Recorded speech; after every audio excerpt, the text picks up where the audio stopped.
Je remercie M. Gomez pour l'accueil au sein de son établissement de ce temps de réflexion sur l'école inclusive. Bienvenue à vous, les professeurs du premier degré et à vos chefs d'établissement, les professeurs du second degré, vos chefs d'établissement, leurs adjoints, les infirmières, les cadres éducatifs.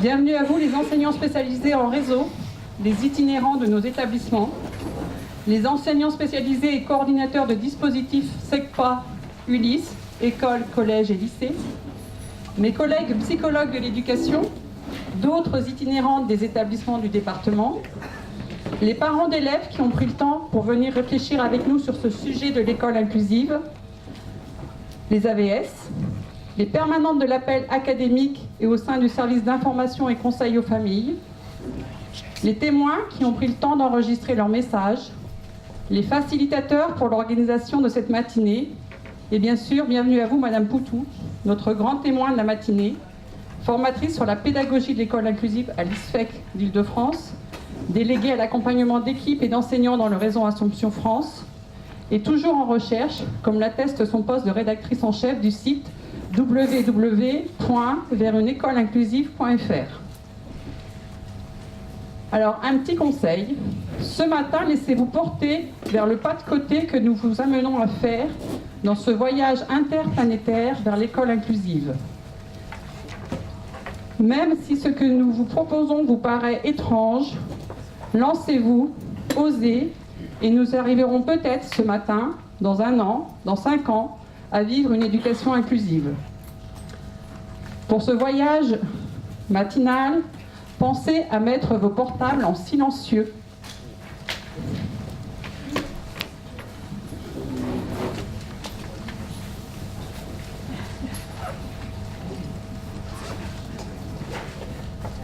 Avant d'aller plus loin, place d'abord au témoignage enregistré il y a quelques jours. Merci à Nadège et Frédéric, une maman d'enfants en situation de handicap, professeur d'allemand en collège et lycée par ailleurs, à Frédéric, professeur d'histoire et de français en 4e spécifique, 3e prépa pro, SECPA 4e et 3e de SECPA du Chanoine-Cartier, et puis aussi professeur auprès des étudiants en BTS. Et puis merci aussi à un élève de 4e SECPA, de la SECPA Chanoine-Cartier, qui a bien voulu aussi témoigner de son vécu au sein de nos établissements. Je leur laisse la parole.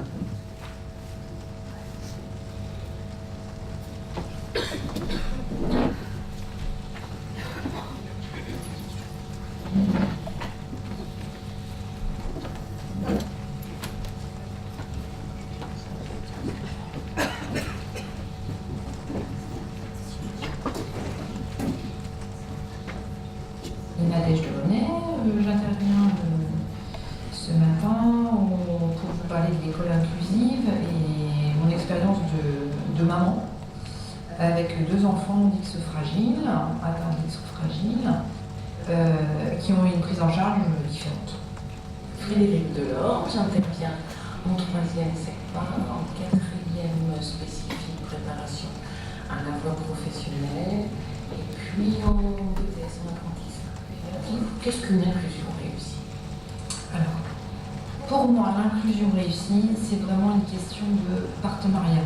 C'est-à-dire que l'école doit travailler, la structure scolaire qui accueille l'enfant, doit vraiment travailler en collaboration avec les parents et la structure spécialisée, s'il y en a une, donc un IME, un jardin spécialisé, que tout le monde soit en synergie et communique pour le bien-être de l'enfant et pour qu'il avance selon des objectifs qui sont réalistes et puis qui puissent le faire avancer dans son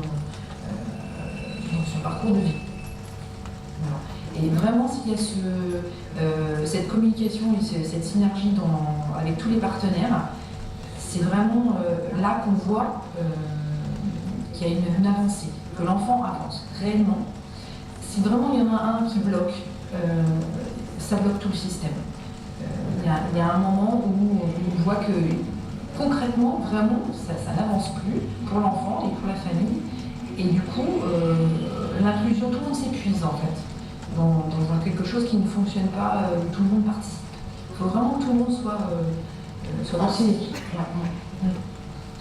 Je trouve qu'il y a vraiment le travail en équipe qu'il faut vraiment approfondir. C'est vraiment faut qu'on trouve une organisation en fait quand on accueille les enfants. On ne se limite pas parce que souvent on voit l'équipe éducative au PPS et au PAP et puis après basta. Voilà. Alors qu'il faudrait qu'on trouve une organisation de travail. Parce qu'il y a des choses quand même qui sont transposables. Tout à fait. Malgré que les enfants sont tous différents avec leur handicap, il y a quand même des choses transposables au niveau des enseignants, des techniques, des méthodes, des choses qu'on peut remettre systématiquement pour pas perdre de temps, justement. On communique sur ce qu'on met en place pour un élève avec un tableau et on dit voilà, lui il a besoin de ça, ça, ça. Par exemple, son cours sur clé USB ou le format c'est son cours agrandi. Enfin bref, c'est des petites choses, mais ça permet de moins perdre de temps dès le départ déjà. Et du coup, on peut faire j'allais dire une évaluation, mais ajuster son travail par rapport à ce qu'on voit, en fonction de son évolution. Exactement. Parce qu'en plus, ils évoluent de façon différente quand on met en place des choses. Des fois, on s'aperçoit que ça marche, des fois, ça ne marche pas. Donc, il faut changer un peu la façon de faire. Et du coup, communiquer avec les autres en disant bon, moi j'ai testé ça, écoute, ça marche bien. Tu peux peut-être essayer aussi dans ta matière, peut-être que ça marche. Et c'est vrai que ça ne peut marcher que si tout le monde s'y met. Voilà. Mais ils ne sont pas si nombreux que ça. Donc c'est pas compliqué pour un enseignant. On suit d'autres élèves disant bah, voilà, j'ai vu ça pour quel élève, écoute, je te donne l'info. Voilà. C'est assez rapide. Je pense qu'il faudrait aussi harmoniser. Tu vois, c'est le temps du travail. Ça fait un petit peu peur.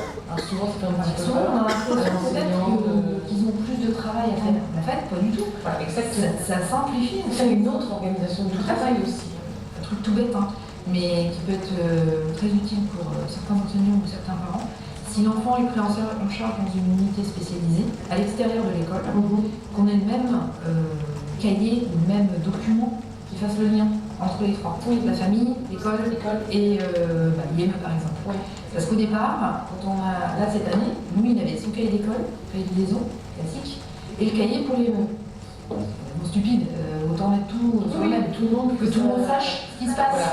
Parce que s'il a été malade, machin. Bah, comme ça, en plus, en étant le matin à l'IME, l'après-midi à l'école, ça me semble logique. Mais ils n'y avaient pas pensé. Bon, c'est tout bête, mais du coup, on a tout sur le même document et tout le monde peut regarder. Et voilà. C'est des supports très simples. C'est très simple, c'est pas compliqué. Alors, l'idéal, ça serait déjà une organisation du temps de l'enseignant. Des petits moments, pas forcément formels, et des petits supports pour pouvoir communiquer très vite les informations. Et puis, ce serait une organisation de classe. Ouais. Voilà, ça serait vraiment super. Mais c'est vrai, l'inclusion, c'est aussi savoir organiser des groupes, des silos, des groupes, enfin, en fonction de différentes procédures, ça après, c'est pas gênant, mais pour vraiment rapprocher les liens avec les élèves inclus. Qu'ils soient plus inclus, voilà, qu'ils soient dans des groupes. Voilà. Tout à fait. Voilà. Ça serait vraiment super. Et puis ça demande un état d'esprit un peu différent. Ouais.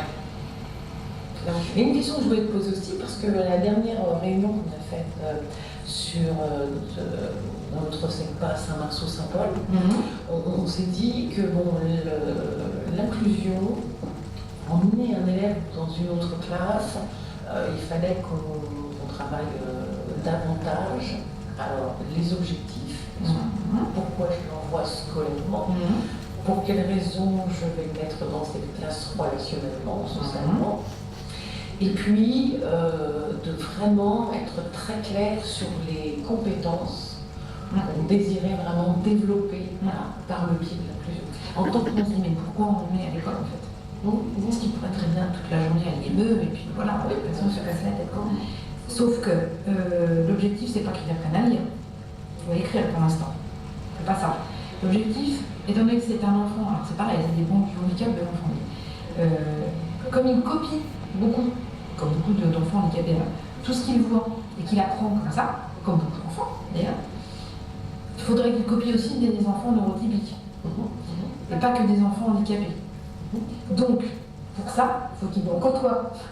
Donc, l'objectif en fait l'après-midi, c'est qu'il y ait des enfants non, donc plus avancé, mais en copiant des attitudes, parce qu'ils copient énormément d'attitudes des autres, des mimiques, c'est là qu'on voit quelquefois qu'ils copient des mimiques de filles aussi, c'est intéressant.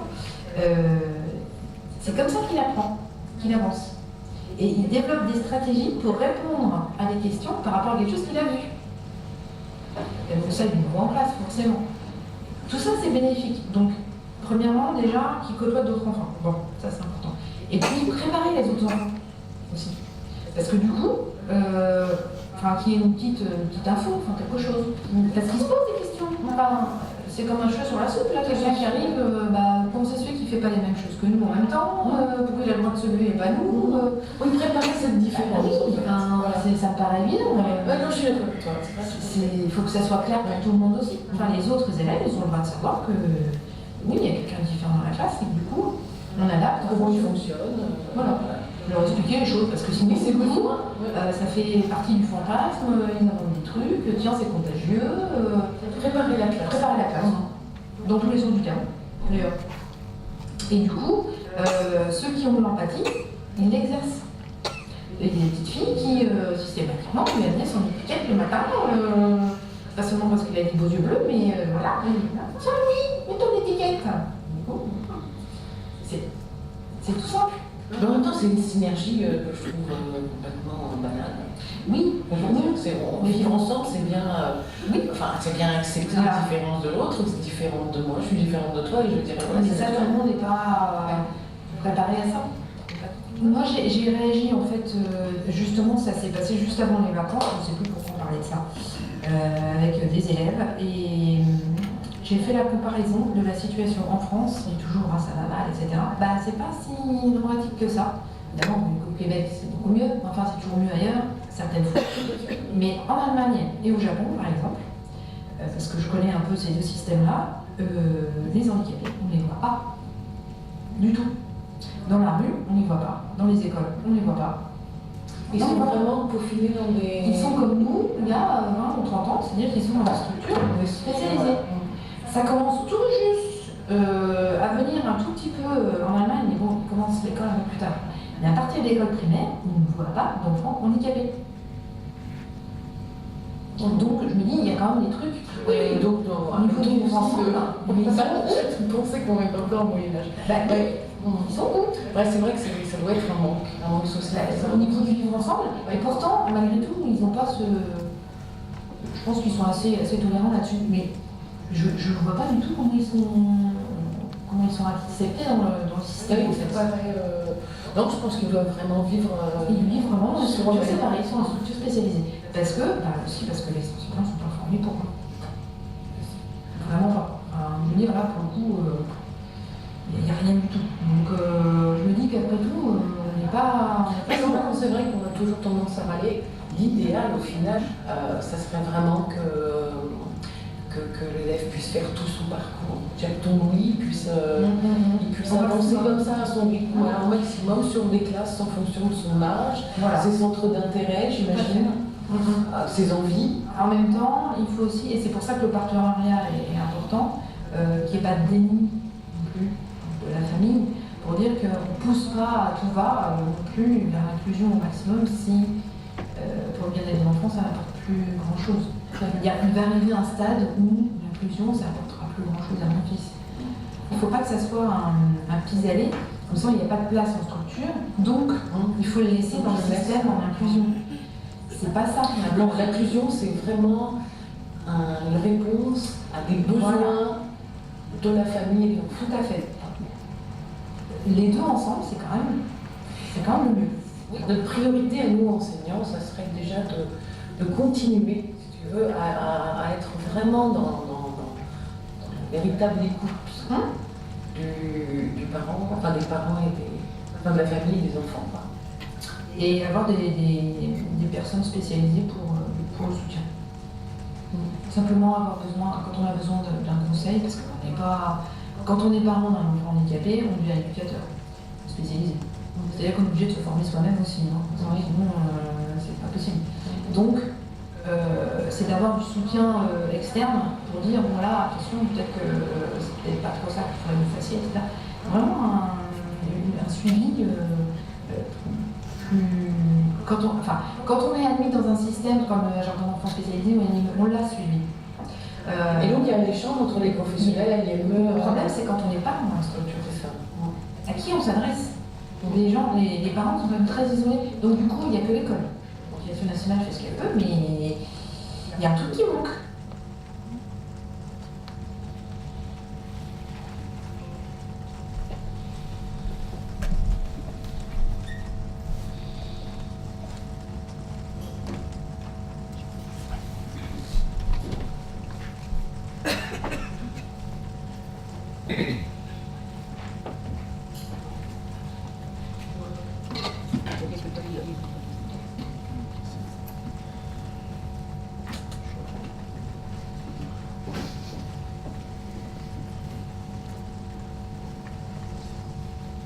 Je m'appelle Sébastien Cosson, je suis élève en classe de 4e, j'ai 14 ans et je suis dans le dispositif SECPA. Alors, qu'est-ce que j'apprécie dans le dispositif? Alors, le dispositif m'apporte une aide dans mon organisation. On a une aide dans l'organisation qui nous permet d'être beaucoup plus carré et donc de faire tout ce qu'on a à faire, dans notre journée. Les matières aussi qui nous sont allégées, donc les matières dont on a beaucoup moins de devoirs que les autres, c'est plus global, c'est moins décortiqué, on va dire. On peut parler aussi de l'accès qu'on a aux tablettes, par exemple. Donc pour moi, personnellement, cet accès m'aide car je suis beaucoup plus à l'aise à écrire sur un clavier sur des logiciels informatiques que d'écrire sur mon cahier en faisant des recherches. L'ambiance aussi, l'ambiance qui est ici n'est pas la même qu'en classe ordinaire. Donc là, nous sommes par petits groupes, alors même si les 3 niveaux sont réunis ensemble, nous sommes pas plus d'une douzaine. Donc l'ambiance est moins scolaire, mais il y a toujours des barrières quand même qu'il ne faut pas dépasser. On a notamment plus de liberté et plus de prise d'initiative. On prend plus d'initiative que si on était en classe ordinaire. L'accompagnement professionnel, dont le mardi où nous allons à Saint-Paul, Bourdon-Blanc, pour parler de l'accompagnement du plan professionnel que nous avons. Nous avons des stages qu'on peut faire, que nous faisons quelques stages durant cette année de 4e. Pour moi, ça m'apporte un soutien, ça m'aide à tenir scolairement. Je me dis que je travaille pendant 3 semaines et après j'ai un stage qui me permettra de souffler un peu, car je préfère être sur le terrain que en train d'étudier, même si c'est très important. Alors, qu'est-ce qu'il y aurait à modifier? Alors, moi, je pense à des temps conviviaux, des temps qu'on partagerait tous ensemble entre élèves des différents niveaux. Alors, j'aimerais aussi notamment vous parler de la coordination entre les professeurs spécialisés et les professeurs qui s'occupent des classes ordinaires. L'année dernière, on avait 2 professeurs spécialisés et la coordination était mieux car ils se répartissaient le travail, mais là notre professeur tout seul ne peut pas à la fois s'occuper de toutes les évaluations que nous avons. Par exemple, les évaluations l'année dernière, les autres années, un des deux professeurs allait voir le professeur dans lequel on était en inclusion et comme ça le professeur discutait avec notre professeur et à nous, notre professeur d'enseignement spécialisé, nous permettait de centraliser sur ce qu'on avait à apprendre, tout ça. Et donc cette année on ne l'a pas. Nous pouvons aussi parler des annexes informatiques, car on a un seul casque, par exemple, pour une douzaine d'élèves. On n'a pas de clé USB, on a une clé USB pour 12 élèves. Et j'aimerais notamment parler du lien entre par exemple, Saint-Paul, où nous découvrons des champs professionnels, et le collège qui ne s'entend pas forcément, mais qui ne communique pas ensemble sur certains points. On nous dit de dire à l'autre professeur, par exemple, ça entre les deux. Et je trouve qu'il n'y a pas assez de coordination. Et cette coordination aussi entre les professeurs spécialisés et les professeurs du collège. Eh bien, merci. J'étais heureuse de vous parler. Au revoir.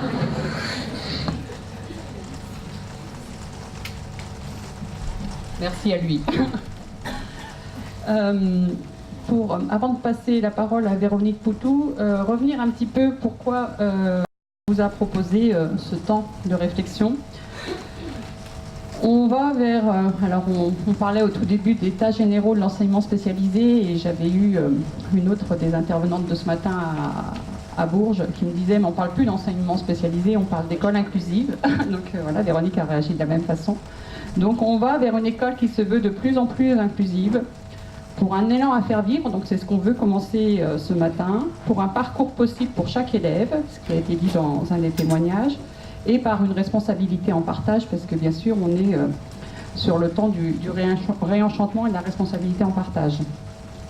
Donc ce temps initial de réflexion sur l'enseignement spécialisé et ou l'école inclusive, pour faire une culture commune, au-delà des mots et des concepts génériques usuels, en rejoignant chaque établissement, chaque chef d'établissement, chaque communauté éducative, chaque enseignant dans sa pratique professionnelle et dans une pratique professionnelle partagée.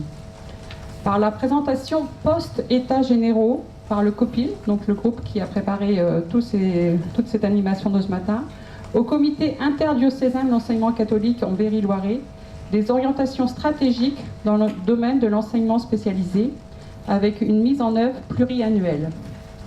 Donc ce temps de réflexion s'inscrit dans un contexte aussi d'évolution des modalités de la mise en œuvre de l'accompagnement des élèves à besoins éducatifs particuliers et du resserrement des moyens d'enseignement.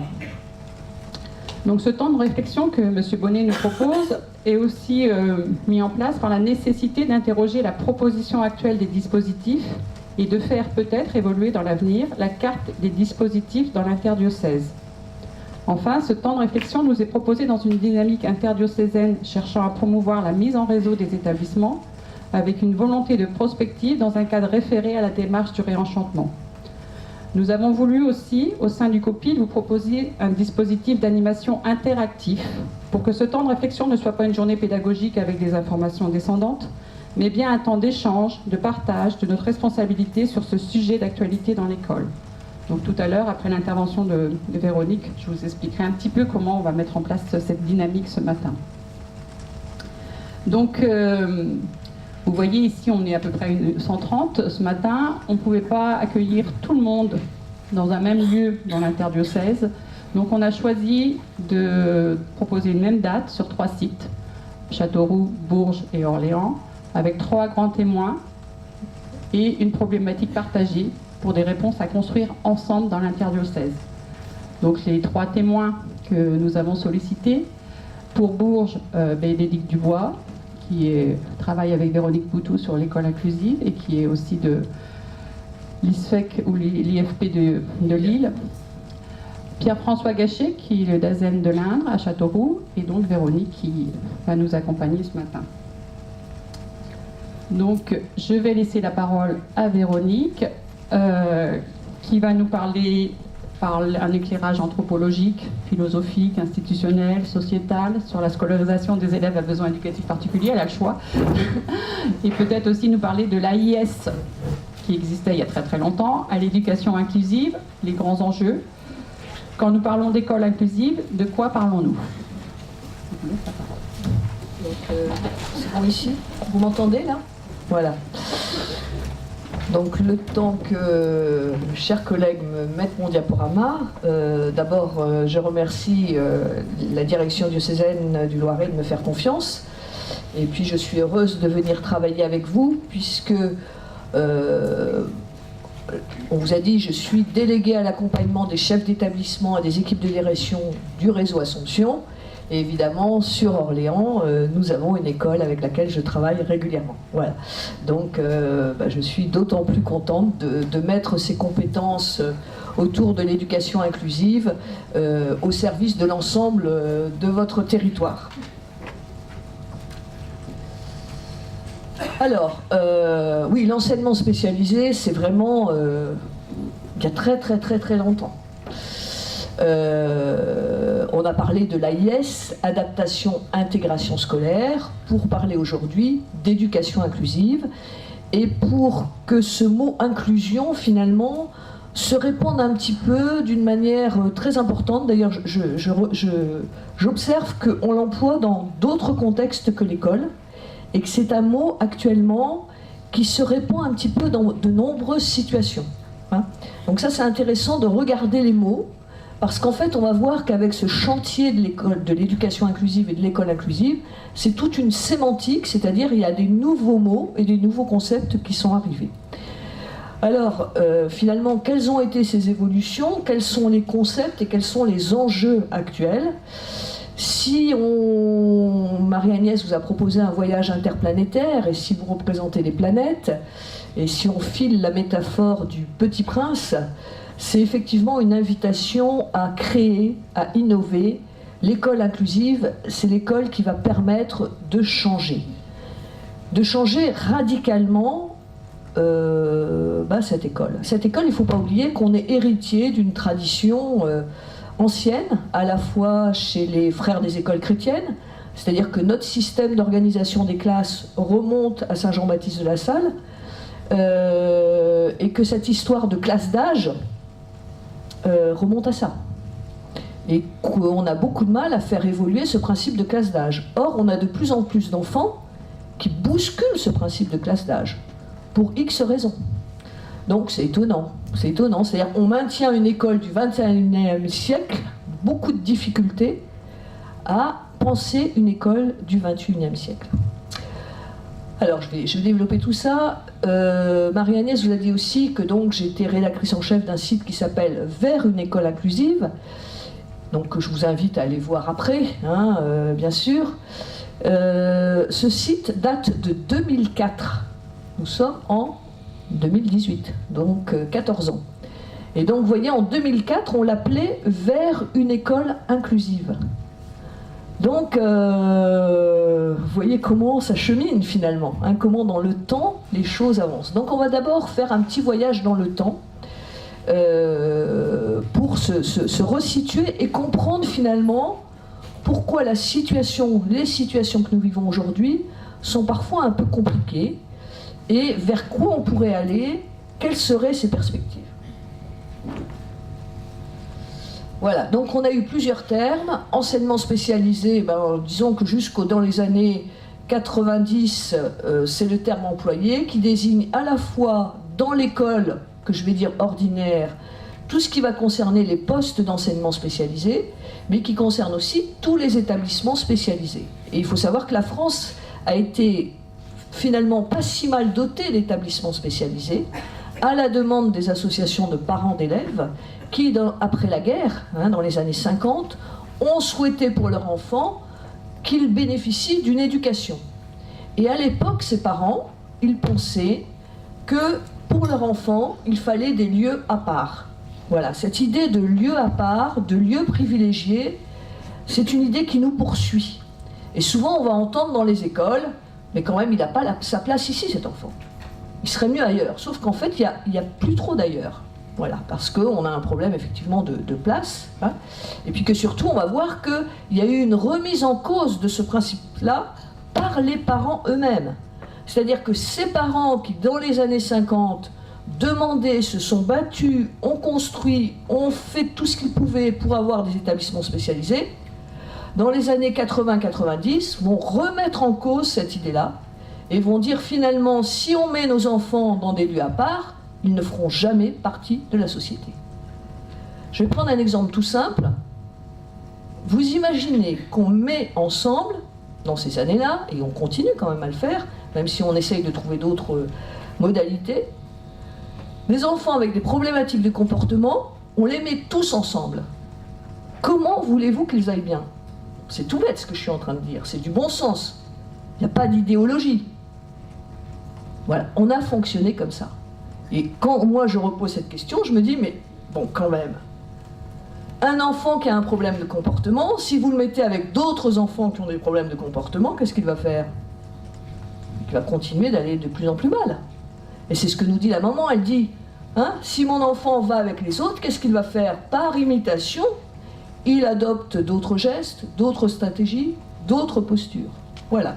Donc cette idée d'à part, de lieu à part, elle a été forte et elle continue d'être encore un peu là. Voilà. Elle est questionnée, mais elle est encore un peu là. Alors ensuite, on a eu AIS, adaptation, intégration scolaire. Je vais revenir sur ce mot d'intégration. Puis on a eu ASH, adaptation, scolarisation des élèves handicapés. Et puis enfin, on a aujourd'hui éducation inclusive. Le terme est apparu dans la loi sur l'école en 2013, j'y reviendrai.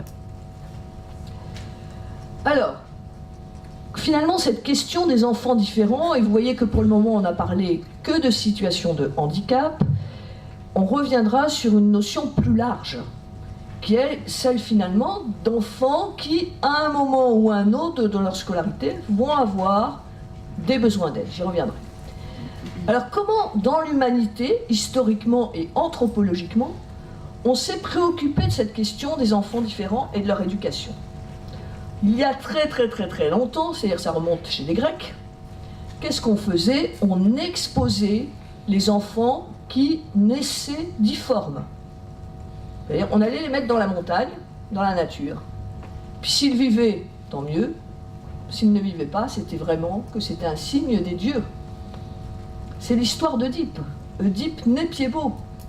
Il est exposé dans la nature.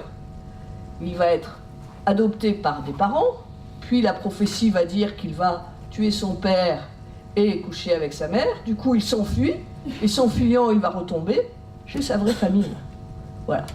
Donc cette idée d'exposition, c'est-à-dire, s'il y a derrière cette idée anthropologique que s'il y a une malformation de naissance, et pour les Grecs, je vous rappelle que l'esthétique est extrêmement importante, c'est un signe des dieux, et donc il y a une punition des dieux. Qui est-ce qui va changer cette idée-là? C'est le Christ, hein, qui va répondre en disant, mais non, c'est pas de sa faute s'il est comme ça. Il n'y a pas de faute liée à lui, ni même liée à sa famille. Donc le Christ défait cette idée-là. Et toute notre culture chrétienne, hein, tout ce qu'a apporté notre culture chrétienne, va modifier ce regard par rapport à la difformité ou à la non-conformité. Bon, mais il va falloir du temps. Deuxième temps, on va dire que ces enfants-là, eh ben, on les cache, on s'en occupe pas, il n'y a pas d'éducation. J'ai travaillé en Afrique dans les années 76, 78. Les enfants en situation de handicap étaient dans des cases. Hein, j'étais au fin fond de la Côte d'Ivoire. Voilà. Hein. Donc pas d'éducation, on les cachait, on s'en occupait pas. Alors on va commencer ensuite à se préoccuper d'abord des déficiences qu'on dirait aujourd'hui sensorielles, des troubles sensoriels. C'est-à-dire que cette problématique va commencer à être prise en compte par l'éducation des enfants sourds et aveugles. Et il faut savoir que les enfants sourds, au début, étaient considérés comme des animaux. Il faut se rappeler, il faut se souvenir de toute cette histoire-là pour comprendre que, eh ben oui, il reste dans, des fois, notre attitude, notre manière d'être, quelque chose qui est difficile par rapport à la différence quand elle est trop grande. Hein. C'est-à-dire qu'on n'est pas bien. Peut-être avez-vous vu un film américain avec Julia Roberts qui s'appelle Wonder. et qui parle de la difformité du visage. C'est-à-dire c'est un enfant qui a eu je ne sais plus quoi, mais vraiment son visage est difficile à regarder. Voilà. Et comment il va faire pour vivre, comment ses parents vont se battre, etc. Et peu à peu, au fur et à mesure du film, moi-même, la première fois qu'on voit le visage, on n'est pas bien. Voilà. Donc il faut savoir que cette différence, ça nous perturbe encore. Ça peut encore nous perturber. Comment ça va se jouer? Certaines difformités ou des corps très comment dire, cassés et abîmés, hein, mais aussi tout ce qui va être de l'ordre de la non-conformité aux gestes sociaux et aux attendus sociaux. Donc ce qui va être de l'ordre de la violence ou de comportements inadaptés. Voilà. On n'est pas dans le code social attendu, et plus l'écart va être grand, plus c'est difficile pour chacun de nous. Donc il faut reconnaître d'abord notre difficulté à faire, à rentrer en relation. Ce qui va permettre ça, c'est de rentrer en relation. On y reviendra. Donc on s'est ensuite préoccupé de l'éducation des enfants sourds et aveugles, et il faut bien reconnaître qu'en France, qui s'est occupé de ces enfants, ce sont les religieux et ce sont les médecins. Ce qui va laisser des traces aussi sur l'approche très médicalisée en France. Bon, je le montrerai tout à l'heure. En Suisse, ce sont des pédagogues qui se sont occupés de ces enfants-là. Donc ça ne laisse pas les mêmes traces.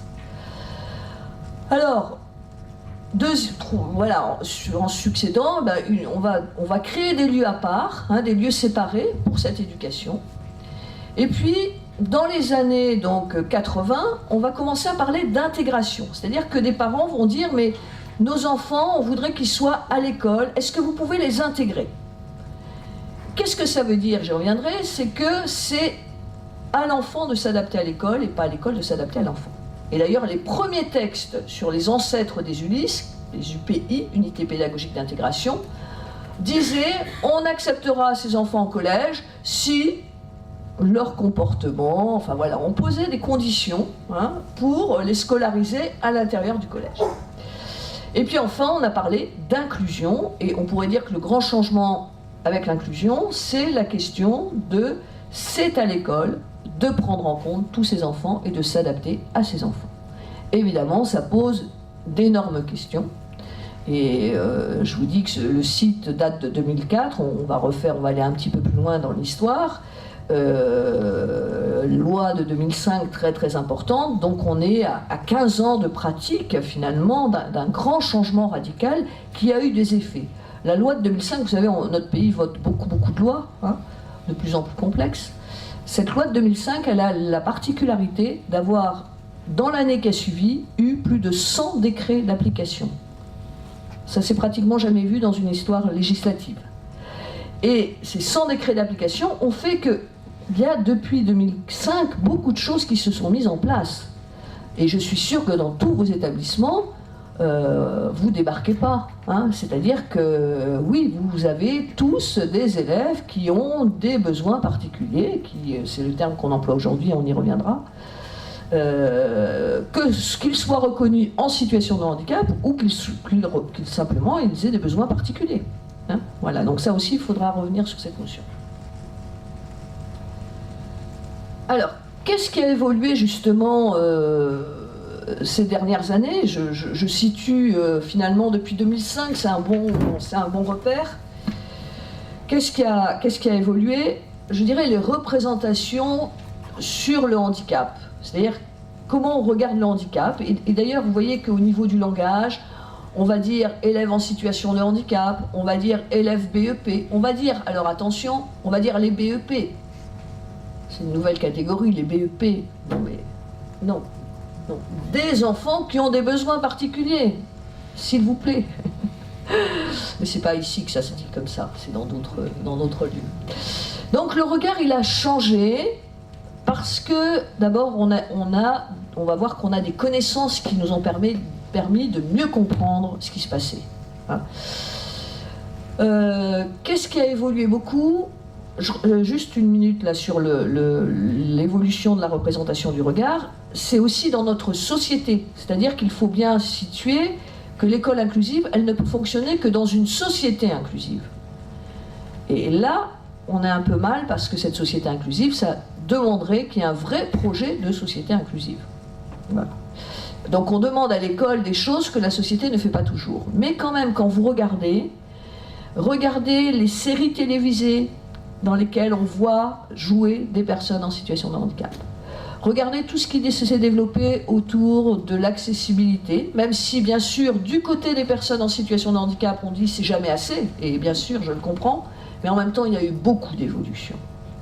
Je suis sûre que chacun de vous ne se gare pas, ou en tout cas hésiterait beaucoup à se garer sur une place de personnes handicapées, dédiée aux personnes à mobilité réduite. Voilà. C'est une évolution. J'avais une collègue dans les années 2000 qui un jour arrive au bureau et elle me provoque, elle me dit oh, « Véronique, ouais, j'ai pas pu faire autrement, je me suis garée sur une place handicapée. » Je dis « Quoi ? Tu vas aller changer de voiture tout de suite ?» Et elle le faisait exprès pour me provoquer, mais en même temps, voilà, elle l'avait fait parce que, à l'époque, et je suis sûre qu'aujourd'hui elle ne le ferait pas. Voilà, parce que ça a évolué dans nos têtes et il y a vraiment eu des changements là-dessus. Hein, voilà. Mais on peut dire aussi que c'est jamais assez. Hein, voilà. Ce qui a beaucoup changé aussi dans une évolution plus large, c'est finalement l'obligation scolaire et la massification de la scolarisation. C'est un point qu'on oublie beaucoup et qui va avec cette notion d'échec scolaire. La notion d'échec scolaire date de 1975. Avant 1975, on ne parle pas d'échec scolaire. Pourquoi ? Parce que c'est à partir de 1975 qu'on parle du collège unique et que ce collège unique va modifier les attendus de l'école primaire, c'est-à-dire qu'auparavant, hein, voilà, il y avait plusieurs choix à la sortie de l'école primaire. On a complètement oublié ça. Donc, on pouvait aller faire des études longues, mais c'était 20%, 25% des élèves qui étaient sélectionnés pour aller faire des études longues. Le reste, aller sur des études courtes, ce qui n'empêchait pas qu'il y ait des conversions, mais quand même. Et puis certains s'arrêtaient même au certificat d'études. Les plus anciens parmi vous s'en souviennent, hein, ceux qui ont mon âge et qui ont vécu ça. Voilà. Ça, c'est quelque chose qu'on a complètement oublié. Ce qui fait que quand tous ces élèves, toute une classe d'âge est arrivée au collège, les enseignants, nos collègues, on imagine, on se met à leur place. Comment on fait ? On avait jusque-là des élèves qui étaient plutôt triés, entre guillemets, donc qui avaient toutes les compétences attendues, et qui là ne vont plus les avoir. Donc cette charnière-là, elle est extrêmement importante, parce qu'à partir des années 75, on va parler de cette difficulté scolaire, de cet échec scolaire, et on va chercher à comprendre. Et donc, rappelez-vous, pour les plus anciens, on va parler, c'est là que va apparaître la dyslexie. Voilà, dans les années 80. Et ces enfants-là, on va se dire, c'est bizarre quand même, ils n'apprennent pas à lire. Et rappelez-vous l'approche de ce moment-là, la réponse qui est donnée, c'est que ça ne va pas dans leur famille. Même réponse sur la question de l'autisme. Voilà, et il va falloir attendre toute l'évolution des connaissances pour comprendre que ce n'est pas forcément lié à la famille. Par contre, qu'il y ait des conséquences psychologiques d'une difficulté d'apprentissage, qu'il y ait des conséquences psychologiques et des difficultés dans la relation si on a un enfant avec de l'autisme, c'est évident. Mais ce n'est pas la cause, on s'est trompé, c'est la conséquence. Voilà. Et donc il va falloir attendre des années pour comprendre ça. Hein. Et comment on va comprendre ? Parce qu'il va y avoir évolution des connaissances, et puis combat des parents. Hein. Il faut qu'on reconnaisse aux parents toutes les ressources qu'ils nous ont apportées. La maman qu'on a vue nous donne des ressources. Elle dit on devient éducateur spécialisé. Et donc ça, pour nous les enseignants, c'est parfois difficile parce qu'on peut avoir des parents militants. Et donc ces parents militants, on a toujours l'impression qu'ils en demandent toujours plus, qu'on n'en fait jamais assez. Quelque part, ils renvoient quelque chose qui pourrait être de l'ordre de la culpabilité. Mais c'est eux qui ont fait avancer ça. Il ne faut pas l'oublier. Voilà. Et ils connaissent leur enfant. Donc nous avons à écouter ce qu'ils ont à nous dire sur leur enfant. De la même manière que ces parents, alors je ne sais pas s'il y en a dans la salle, puisqu'on a dit qu'il y en avait, mais voilà, hein, ces parents-là ont aussi à faire confiance aux enseignants. Voilà. Donc il faut vraiment qu'il y ait une alliance éducative très très forte. Hein, et la maman l'a dit. Alors, autre problématique dans laquelle on est, de cet échec scolaire et de l'évolution de notre société, sachant que dans le même temps, on est dans une montée des compétences attendues, montée, c'est-à-dire les qualifications aujourd'hui demandent des compétences plus importantes qu'autrefois. Passer un CAP petite enfance, c'est finalement plus compliqué aujourd'hui que ça ne pouvait l'être il y a 15 ans. Et ça, on l'oublie, quoi. C'est-à-dire que, du coup, cette élévation attendue, demandée par la société du niveau de compétences professionnelles, ça génère de l'exclusion aussi. Hein, voilà. Tout le monde n'a pas les ressources, quoi. Voilà. Donc, comment on va faire? Autre impulsion très très forte et générale mondiale, c'est une demande de non-discrimination. C'est-à-dire, il y a vraiment des populations, entre guillemets, quand je dis population, là c'est un regard sociologique, qui disent on ne veut plus être discriminé. Et ce mouvement-là de non-discrimination, il est venu des États-Unis et vraiment c'est un mouvement global. Et il est très paradoxal parce qu'en même temps, on demande aussi une reconnaissance très forte d'une espèce d'identité. Donc il y a un paradoxe. Hein. En tout cas, les personnes en situation de handicap disent on ne veut plus être des citoyens invisibles. La maman a dit en Allemagne, on ne voit pas d'enfants handicapés dans les écoles. Quand elle dit ça, je vous rappelle que, on va y revenir, j'ai une diapo là-dessus, évidemment, elle réfère à des handicaps visibles. Il y a toute la question des handicaps non visibles, hein, voilà, qui est autre chose. Voilà, donc cette forte demande, et notre pays va mettre du temps à rentrer, hein, cette loi de 2005, elle arrive quand même assez tardivement, hein, dans le paysage européen, du choix d'une éducation inclusive, c'est-à-dire d'une école qui va scolariser tous les enfants. Alors, les évolutions importantes aussi, c'est toutes ces nouvelles connaissances qu'on va avoir et qui vont modifier notre regard, à la fois médical, psychologique et les neurosciences cognitives. Qu'est-ce qu'on peut retenir dans ce qui nous intéresse aujourd'hui? C'est ce que j'appellerais l'éducabilité, le postulat d'éducabilité cognitive. Tout le monde, normalement, on connaît le postulat d'éducabilité. Le postulat d'éducabilité, c'est reconnaître que chaque personne est capable de progresser. Donc ça nous renvoie à cet élève dont je dis je ne sais plus quoi en faire, il n'a plus sa place ici, qu'est-ce que je crois encore? Mais c'est aussi à s'appliquer entre adultes. Hein, souvent on se le redit. Non mais voilà, il faut aussi se donner, se renvoyer. Alors, éducabilité cognitive, c'est qu'on a fait énormément de progrès sur la connaissance vraiment de handicaps particuliers. Et en particulier, ce qui touche la déficience intellectuelle, quelle que soit son origine. Parce que, par exemple, un enfant porteur de trisomie, on s'est aperçu que derrière la trisomie 21, il y avait tout un curseur qui faisait que il y avait des enfants qui avaient une atteinte intellectuelle importante et puis d'autres qui avaient un potentiel de mémoire, de lecture, voilà. Et à tel point que vous savez qu'en Italie, depuis 77, donc plus de 40 ans, tous les enfants sont scolarisés à l'école ordinaire. On a vu passer il y a 3 ans une vidéo nous montrant une jeune femme, une jeune fille porteuse de trisomie 21, passant en amphithéâtre l'équivalent d'un mémoire de Master 1. Ça, c'est quelque chose, il y a 25 ans, 30 ans, on n'imaginait pas. Les médecins disaient à des parents, votre enfant, de toute manière, il ne fera jamais rien. Aujourd'hui, c'est pas ça. C'est-à-dire, aujourd'hui, il y a des possibles. Voilà. Pourquoi, c'est quoi c'est possible? C'est justement la fréquentation d'autres enfants, la stimulation qu'on va apporter, et la compréhension de ce qu'on appelle un profil cognitif. Un profil cognitif, c'est-à-dire finalement, il a de la mémoire. Comment elle fonctionne, sa mémoire? Il a du langage. Comment il fonctionne, son langage? Qu'est-ce que je peux en faire? Il peut anticiper, il peut analyser, il peut synthétiser ou pas. Et on va pouvoir là, du coup, et c'est un peu le rôle des enseignants spécialisés, qui eux sont toujours là, on y reviendra, d'éclairer finalement ces fonctionnements cognitifs particuliers. Voilà. Et on a eu beaucoup de connaissances aussi sur les troubles du langage, tous les troubles 10.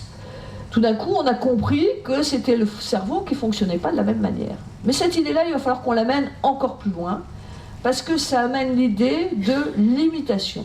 C'est-à-dire, il ne viendrait à l'idée à personne de demander à un gamin en fauteuil roulant de laisser son fauteuil et de marcher. Enfin, je suis en train de dire une bêtise. Et quand on dit à un gamin porteur de dyslexie sévère, ben, on te donne une aide, mais à ce moment-là, on te l'enlève, ben, c'est exactement comme si on faisait la même chose. Et le problème, c'est que ça ne se voit pas. Voilà, je me souviens d'une équipe qui me dit, qui me raconte la situation suivante. Un élève en 6e, comment dire, l'accompagnement s'est fait entre l'école primaire et la 6e sur son projet particulier. Donc il a des aides. Résultat des courses, eh ben, il a 16 de moyenne. Ben, c'est super. Ben, sauf que les collègues vont se poser la question en disant ben, finalement c'est normal qu'on lui maintienne les aides. Ben oui, c'est normal qu'on lui maintienne les aides, parce que c'est exactement la même chose que si on lui enlevait son fauteuil roulant. Si on enlevait un fauteuil roulant. Il a besoin de ses aides. Alors après, je suis bien d'accord qu'il y a des choses un peu subtiles qui sont autour de, finalement, est-ce qu'il n'en demande pas trop quand même? Comment on l'oblige à aller plus loin, vous voyez, hein? Mais ça veut dire que dans nos représentations, on a encore du mal à comprendre que quand c'est pas visible, quand c'est un fonctionnement cognitif complètement différent, eh ben ces aides, elles ont besoin d'être maintenues. Voilà. Mais qu'il faut aussi poser des exigences. Donc effectivement, si la dictée à trous qui lui est proposée, il réussit super bien, peut-être que je peux diminuer un petit peu le nombre de trous, vous voyez, hein, c'est-à-dire enfin, lui demander un petit peu plus, voilà. Hein.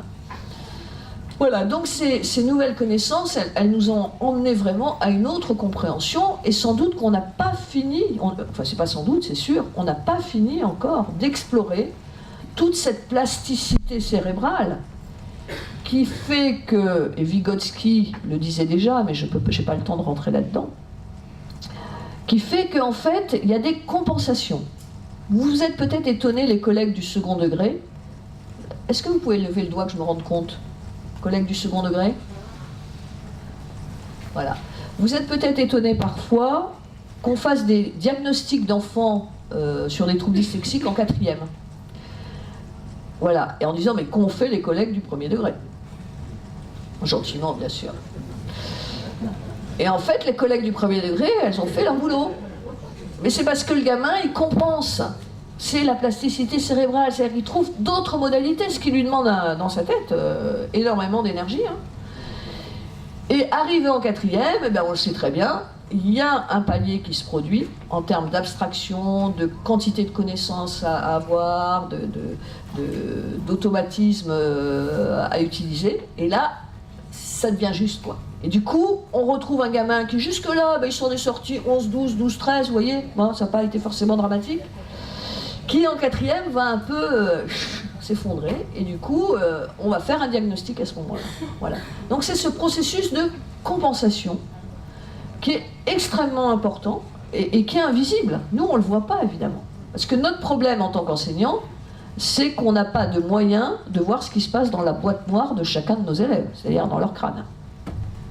On le voit par ce qu'ils produisent, on l'entend par leur langage, on l'observe par leur comportement, et de ça, on déduit des tas d'hypothèses. Mais on n'a pas de laser, on n'a pas d'IRM, on n'a pas de machin, etc. Et heureusement quand même. Hein. Vous imaginez, tous nos élèves sous IRM, alors, juste impossible. Voilà. Et donc ça, c'est vraiment, pour moi, vraiment un des questions, parce que l'école, c'est un lieu social, mais la maman l'a dit, ce qu'il faut, c'est qu'ils soient avec d'autres. Oui, mais il faut aussi qu'ils apprennent. Parce que là, pour le coup, anthropologiquement, si on empêche quelqu'un d'apprendre, on l'empêche d'être. Je vous laisse faire résonner cette phrase. C'est-à-dire, être et apprendre, ça va ensemble. Et regardez bien pour vous-même, est-ce que vous continuez à apprendre quelque chose? Quel que soit le domaine, hein. Que ça soit... enfin, je veux dire, il n'y a pas de domaine, mais qu'est-ce que je continue à apprendre? Alors, j'apprends de la vie, bien sûr. mais peut-être aussi j'apprends un domaine plus spécifique. Enfin, je continue à entretenir les connaissances. Et si on cesse ça, ben, ça devient très difficile. J'ai mon papa qui a 92 ans, qui va plutôt bien, mais qui dit, eh ben voilà, mon problème maintenant, c'est que pratiquement, je ne peux plus lire. Je regarde la télé, mais voilà. Mes mots croisés, ça devient difficile parce que je vois plus trop bien. Et on sent que ça, vous voyez, ce fait de ne plus être en capacité d'appétence, vous voyez, c'est-à-dire que c'est pas qu'il a plus cette appétence, c'est que c'est ses capacités physiques qui sont en train de se restreindre, et c'est normal, c'est la vie, hein, font que quelque part, eh ben, il continue d'exister, mais c'est difficile, il le dit lui-même, il dit, bon, je voudrais que ça s'arrête, j'ai bien vécu, c'est bon, hein, j'ai fait mon temps, voilà, et c'est beau en même temps de dire ça, hein. Voilà, donc être et apprendre, ça va. Donc les enfants qui sont avec ces besoins d'aide particuliers, c'est qu'ils soient à l'école avec d'autres, mais c'est aussi qu'ils apprennent. Donc il y a quelque chose à la fois cognitivement, au niveau moteur, au niveau sensoriel, qui soit en mouvement. Voilà, sinon on n'existe pas, on n'existe plus.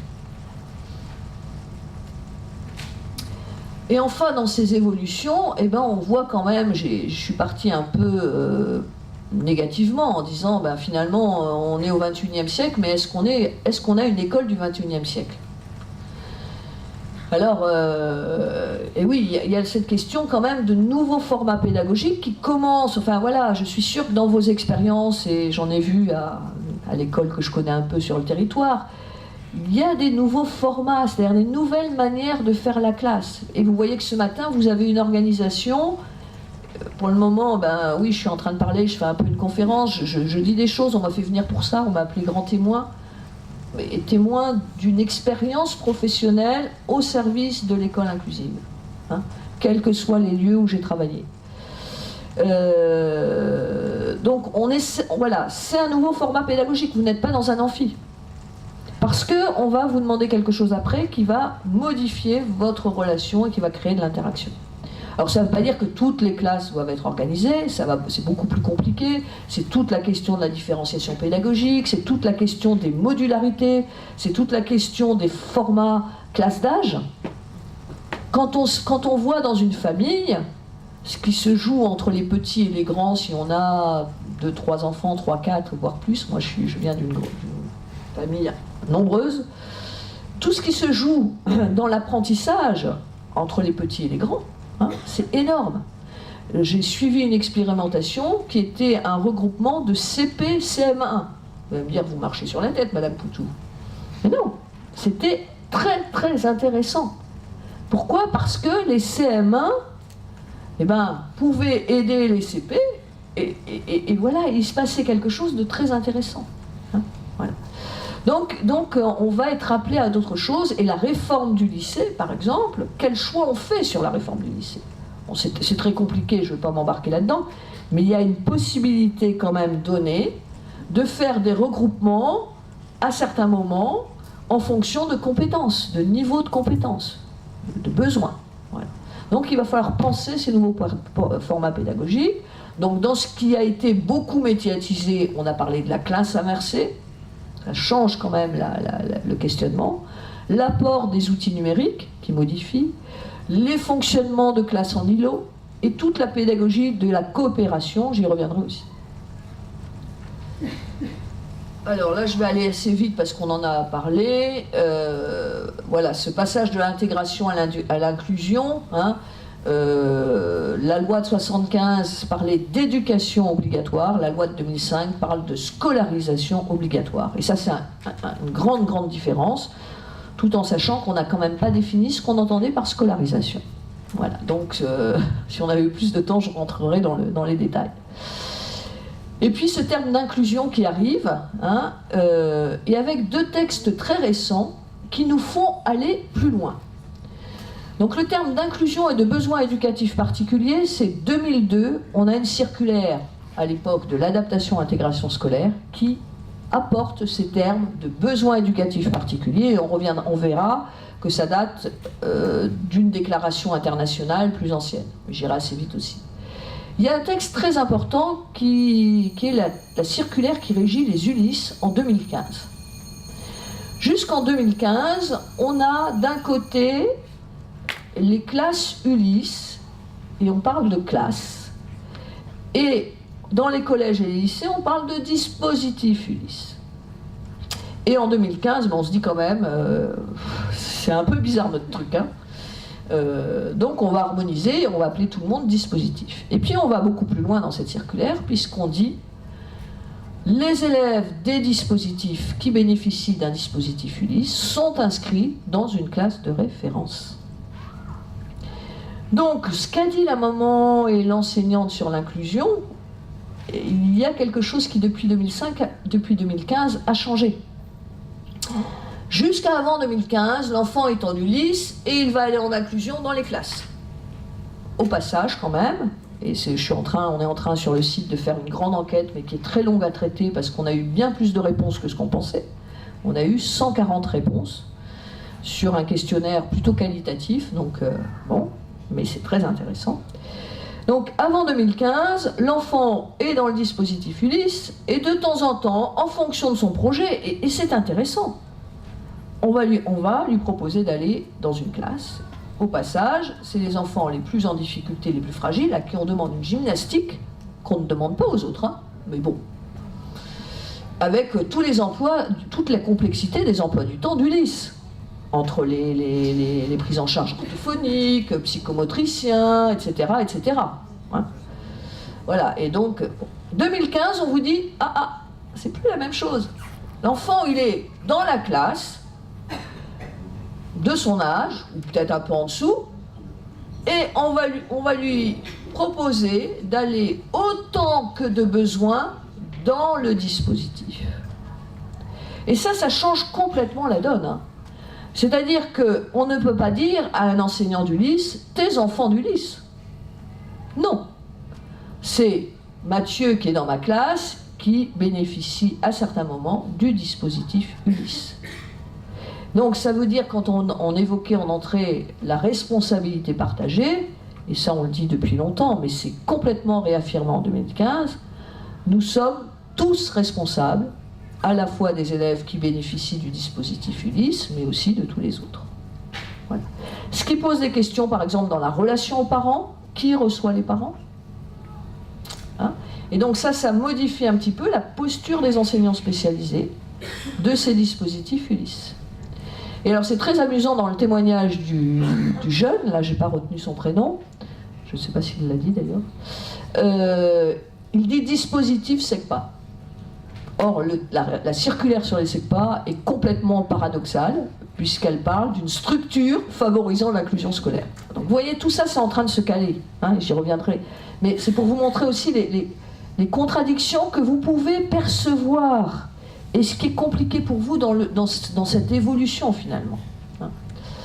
Voilà, et puis en 2017, on a enfin un nouveau texte sur le certificat d'aptitude pédagogique pour les pratiques d'éducation inclusive, qui est le nouveau diplôme des enseignants spécialisés, ouvert aussi bien au premier degré qu'au second degré, sachant que l'ancien diplôme, le 2CA-SH chez AC Barbare, n'était pas un diplôme pour les enseignants du second degré, mais une certification complémentaire. Voilà, donc il y a eu un changement. Et ce texte était très attendu, puisque l'ancien référentiel des enseignants spécialisés datait de 2004. Et entre-temps, il y avait eu 2005. Et il ne s'était rien passé entre 2004 et 2017. Voilà. Et dans ce référentiel de compétences des enseignants diplômés par le KPEI, ils ont dans leur mission d'être personnes ressources. Et donc ce mot ressources apparaît de plus en plus fortement. Donc l'ULIS est un dispositif ressources. Il faudrait que les ECPA deviennent des dispositifs ressources. Et les enseignants spécialisés sont des enseignants ressources. Mais en même temps, chaque enseignant peut être ressource pour son équipe. Parce que ce qu'on va demander, c'est-à-dire que tout le monde n'a pas besoin d'être spécialiste de l'autisme. Par contre, si j'ai eu un enfant porteur d'autisme dans ma classe une année, qu'est-ce que je retiens de cette expérience? Qu'est-ce que je peux en dire aux autres? Qu'est-ce que j'ai découvert? Et là, il y a un problème de manque de mutualisation, c'est-à-dire que un peu chacun refait chaque année, redécouvre le beurre et enfin voilà, et refait. Voilà. Et donc ça pose des questions sur qu'est-ce que je dis à mes collègues de l'année suivante de ce que j'ai découvert. C'est pas leur dire le petit Atel, il est autiste à tel degré, machin, etc. Et ses parents, et sa famille, et ses frères et sœurs, etc., etc. C'est lui dire voilà, moi ce que j'ai compris avec lui, c'est ça. Ça marche avec lui. Ça, tu peux essayer. Ça, c'est plus difficile. Voilà. Et donc tout ce savoir-faire que vous allez acquérir en prenant en compte un élève avec un besoin particulier, on en fait finalement une culture commune, une connaissance commune qui va nous permettre d'avancer un peu plus vite. Un psychiatre qui a vu 1000 enfants autistes, quand il voit le 1001e, il sait le prendre normalement. Nous, on en est encore au démarrage. Hein. Voilà. Bon, je vais passer... Alors là, ça se voit pas du tout, excusez-moi. C'était un extrait du site de l'Éducation nationale, voilà. Pourquoi ça se voit pas plus? Ah, si, là, ça se voit, c'est sur les petits écrans que ça se voit pas. Donc, entre 2004 et 2015, le nombre d'enfants en situation de handicap scolarisés a doublé. Hein. On est à 250 000 aujourd'hui, enfants en situation de handicap scolarisés dans tout le système scolaire. Hein. Et puis on vous redit dans cet extrait que la France a fait le choix d'une éducation inclusive, c'est-à-dire d'une école qui va scolariser, qui va proposer la scolarisation à tous les élèves. Deuxième élément, et là j'espère que vous voyez mieux, donc sur les petits écrans ça reste très petit, 50% des enfants en situation de handicap le sont dans une forme de scolarisation en classe ordinaire. Si on regarde les 350 000 enfants, vous avez 50% de ces enfants qui sont scolarisés en classe, bénéficiant ou pas d'une AVS, d'un AVS ou d'un dispositif ULIS. D'accord ? Puis vous en avez simplement 24% qui ont un accompagnement spécifique. Je vois rien du tout, je suis très gênée.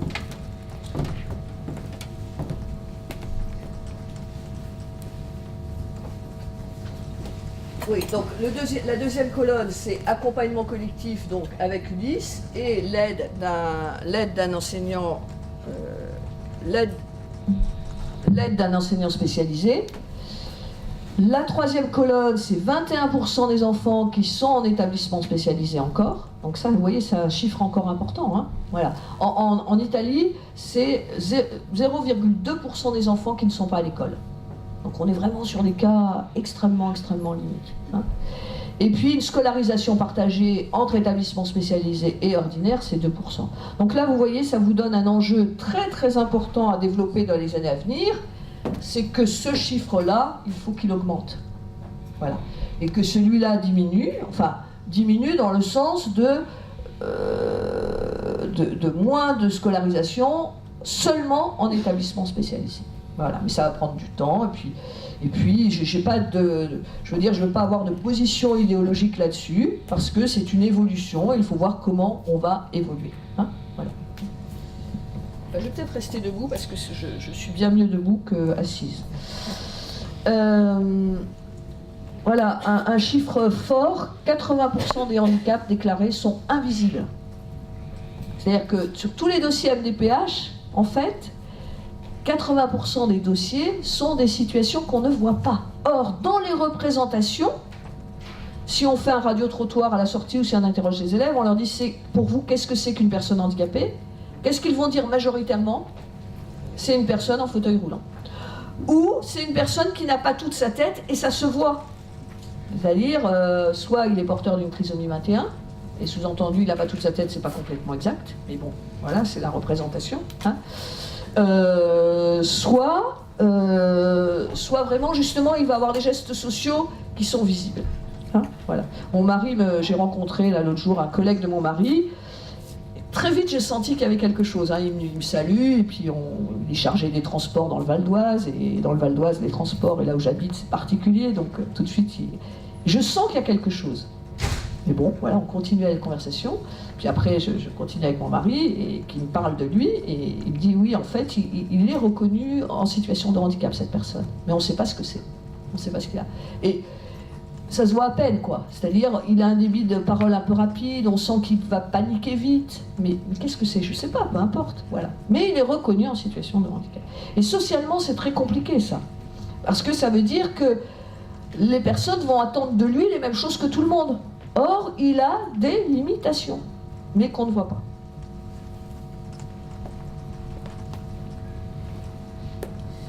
Alors, pour mémoire, la déclaration de Salamanque, 1994, c'est ce qui va fonder finalement le mouvement de l'éducation inclusive. C'est un texte extrêmement important qui est, si vous voulez, une déclaration d'intention de plusieurs États membres européens qui vont dire, eh ben, l'éducation est un droit fondamental de chaque enfant qui doit avoir la possibilité d'acquérir et de conserver un niveau de connaissance acceptable. Chaque enfant a des caractéristiques, des intérêts, des aptitudes et des besoins d'apprentissage qui lui sont propres. Vous voyez, on parle de besoins d'apprentissage. Vous voyez, ça rejoint ce que je disais, c'est-à-dire c'est anthropologique. Chaque personne a besoin d'apprendre. Les systèmes éducatifs doivent être conçus et les programmes appliqués de manière à tenir compte de cette grande diversité de caractéristiques et de besoins.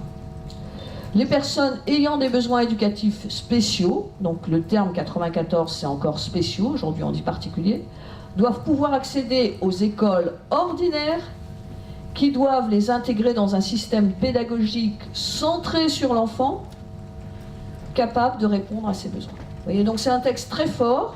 Et qui, chez nous, donc, ça va mettre 94-2005 pour aboutir à une loi qui, finalement, met en œuvre ces principes de cette déclaration de Salamanque.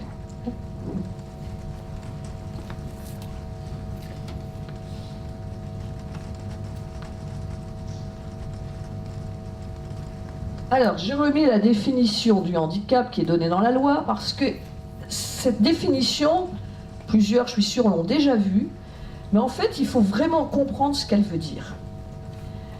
Parce qu'une fois qu'on a compris ce qu'elle veut dire, ça va nous poser d'autres questions.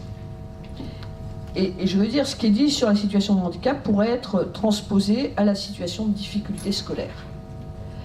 Donc on nous dit constitue au sens de la présente loi, donc le handicap, et c'est constitué au sens de la présente loi, par toute limitation d'activité ou de restriction de participation à la vie en société subie dans son environnement par une personne. Et je voudrais m'arrêter là.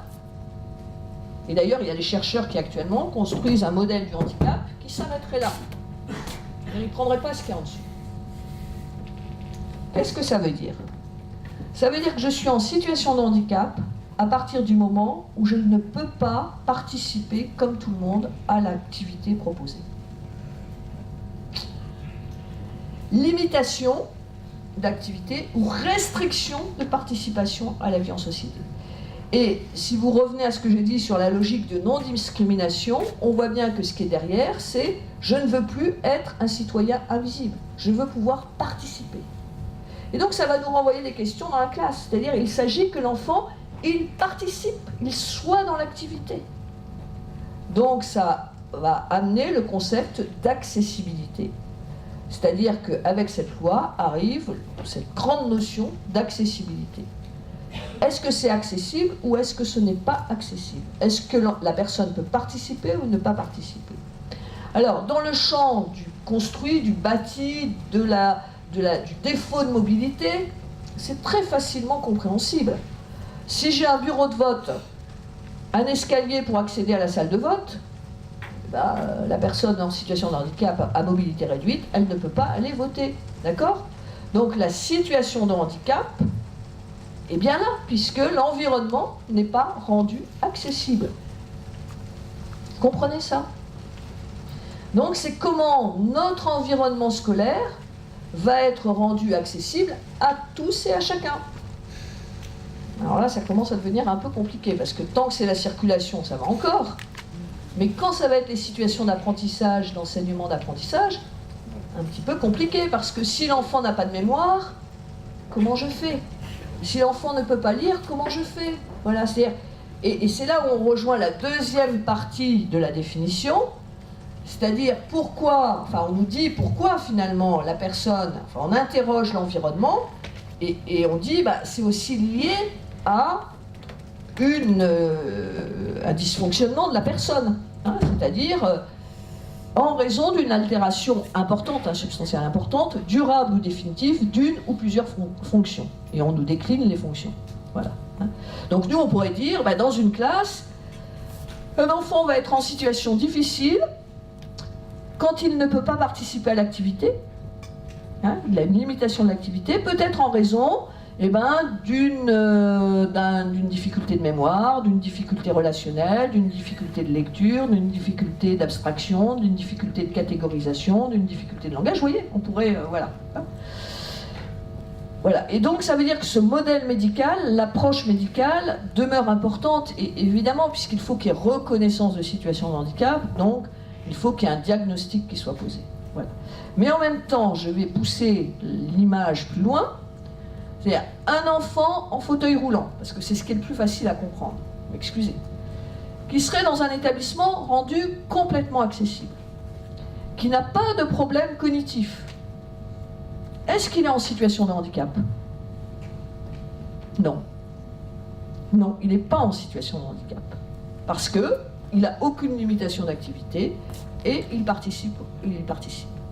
Par contre, la déficience et son incapacité demeure. Je ne lui rends pas ses jambes. Et qu'est-ce qui va faire qu'il sera peut-être en situation de handicap? C'est le regard qu'on va porter sur lui. C'est le regard social qu'on va porter sur lui. Ça, vous voyez, c'est quelque chose d'extrêmement important à comprendre. Un enfant, je reviens à ce film Wonder, cet enfant qui a un visage complètement difforme. Il n'a aucune limitation intellectuelle. Il n'y a pas de situation de handicap, c'est-à-dire que normalement, il doit pouvoir participer à tout ce qui lui est proposé. Sauf que socialement, va se créer quelque chose qui va limiter sa participation parce que les autres ne vont pas aller le chercher, parce qu'il se joue là quelque chose qui est un petit peu compliqué avant d'installer la relation. D'accord? Donc vous voyez, ça nous fait regarder les choses tout à fait autrement, ça. Et ça explique aussi finalement ce qu'on va appeler un changement de paradigme, c'est-à-dire qu'on est vraiment dans quelque chose où on est appelé à changer nos représentations. Et c'est un peu compliqué. Voilà.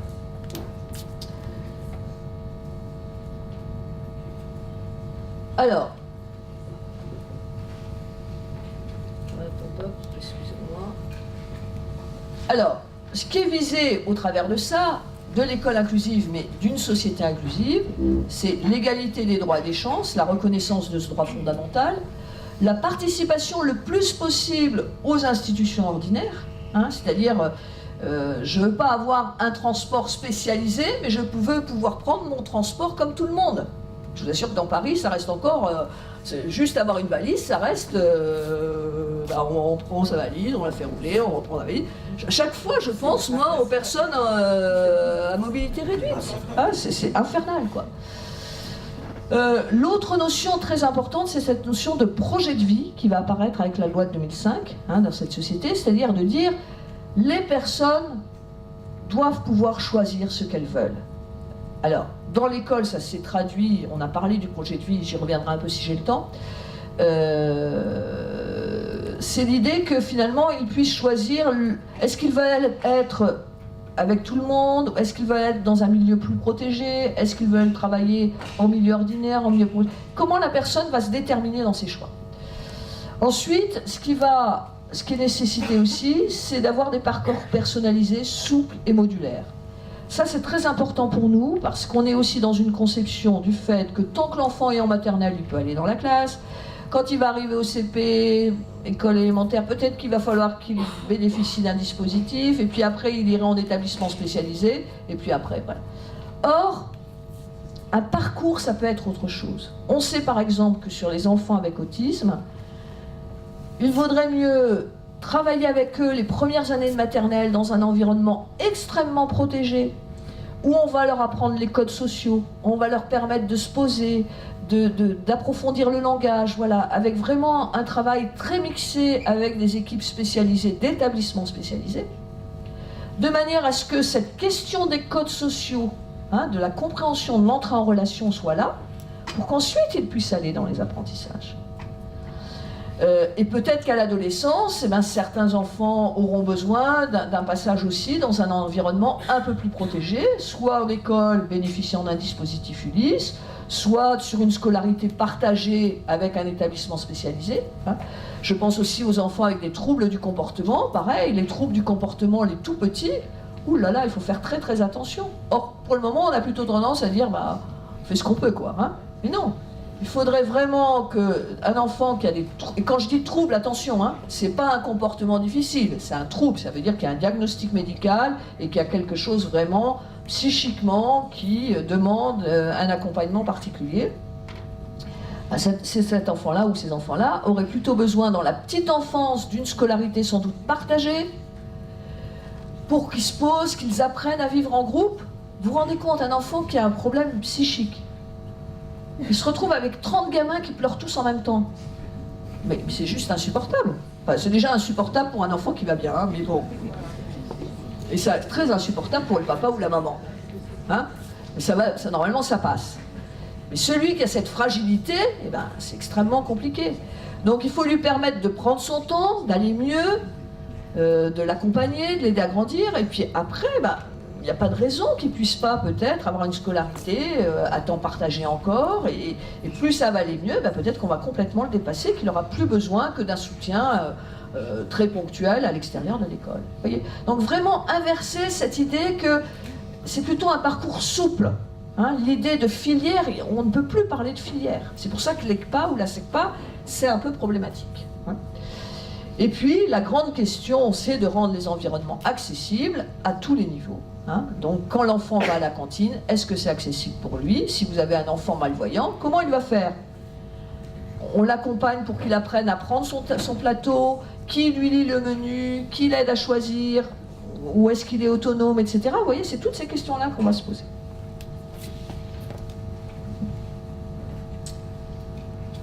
Bon, je passe ça, parce que le temps...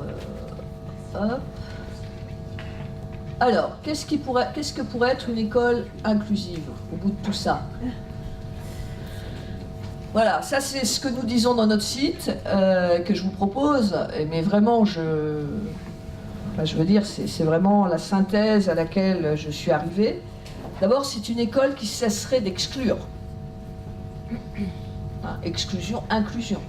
Mais vous voyez que ça va, exclusion, inclusion, c'est encore binaire. Voilà, hein, c'est-à-dire que on n'a pas fait le choix en France de supprimer les établissements spécialisés. Hein, voilà, on n'est pas dans un choix trop binaire. Voilà, mais que l'école cesse d'exclure. Or, tous mes travaux de recherche que je continue à faire sur l'accessibilité pédagogique montrent que nos situations d'enseignement-apprentissage comportent des obstacles qui, cumulés les uns aux autres, vont créer des situations d'exclusion. Bon, ça, j'ai pas le temps de développer, mais c'est un énorme chantier. Hein, voilà.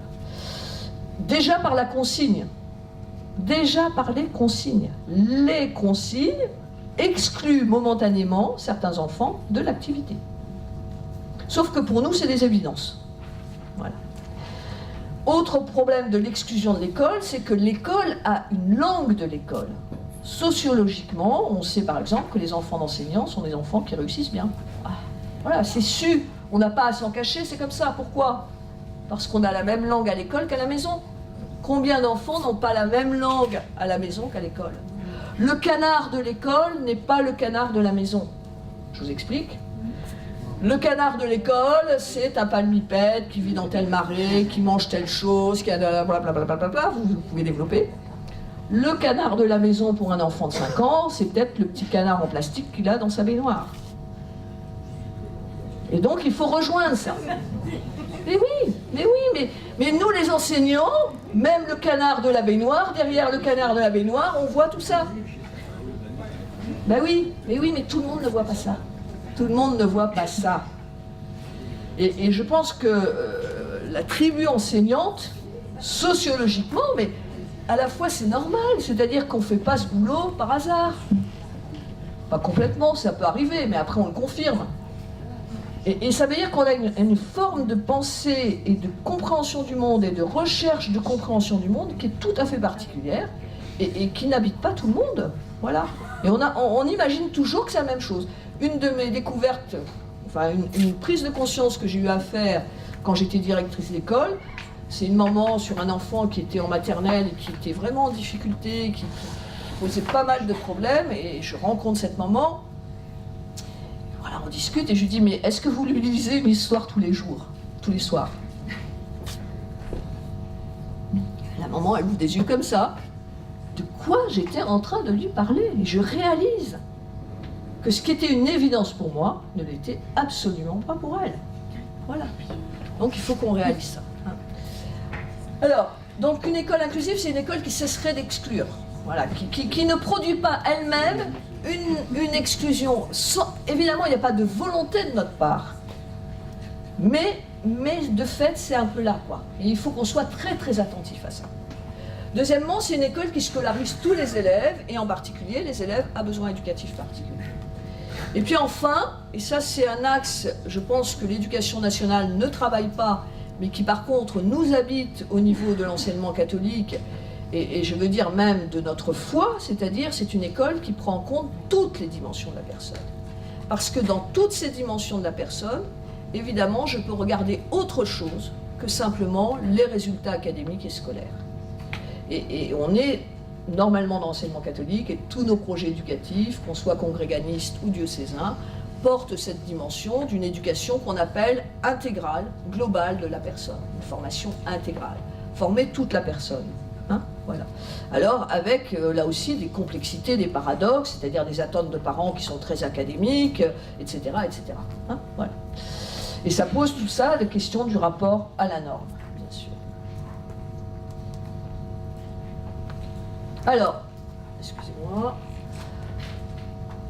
les nouvelles notions, je reviens sur besoin éducatif particulier. Besoin éducatif particulier n'est pas l'équivalent de situation de handicap.